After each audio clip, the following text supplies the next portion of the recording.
મહાદેવહર. સ્વાગત છે તમારું મારી ચેનલમાં. મિત્રો, આજે આપણે ઐતિહાસિક ગામ લાઠી અને લાઠીમાં આવેલ પ્રાચીન રેલવે સ્ટેશન આપણે આજે જોશું. મિત્રો, આ લાઠી પ્રસિદ્ધ કવિ, લેખક અને શાયર કલાપીનું ગામ. કલાપી લાઠી સ્ટેટે હતા. અહીંના રાજા હતા કલાપી.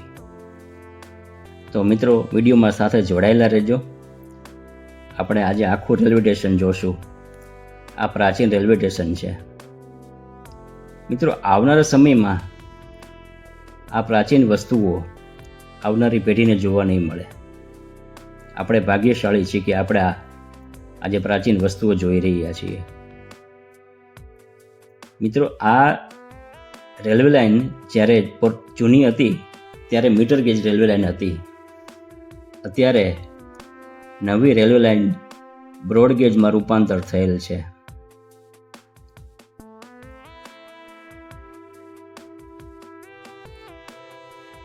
તમને નવું રેલવે સ્ટેશન પણ બતાવીશ. મિત્રો, આ ખાસ તમે ફોટો જોજો. બહુ પૌરાણિક ફોટો છે.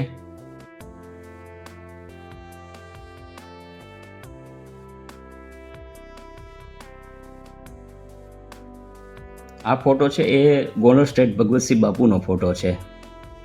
આ રેલવે સ્ટેશનો બધાય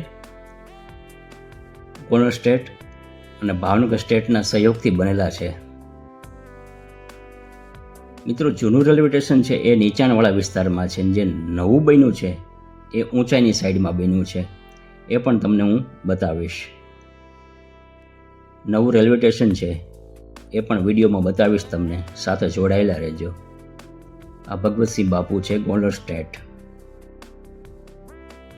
મિત્રો, એનો ફોટો એવી રીતના ફિટ થયો છે કે વર્ષોના વર્ષો એ ફોટાને કાંઈ ન થાય કે ભેજ ન લાગે એવી રીતના ફિટિંગ છે. આ ફોટો પથ્થરમાં અંદર મૂકવામાં આવેલો છે.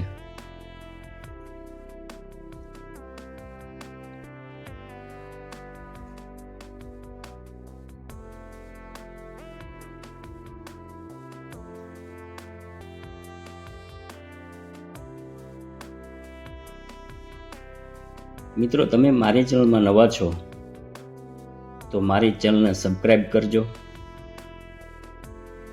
અને બેલ આઇકન દબાવવાનું ખાસ ના ભૂલશો.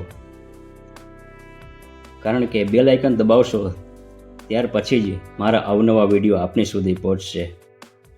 એટલે મારી ચેનલ લાઈક કરજો, શેર કરજો અને સબસ્ક્રાઈબ કરજો. મિત્રો, આભાર.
મિત્રો, આ છે નવું રેલવે સ્ટેશન છે જે બ્રોડગેજમાં રૂપાંતર થયેલું છે.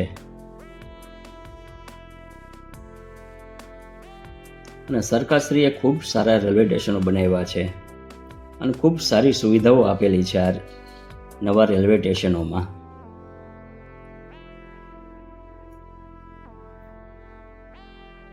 ફરી મળશું નવા વિડીયો સાથે.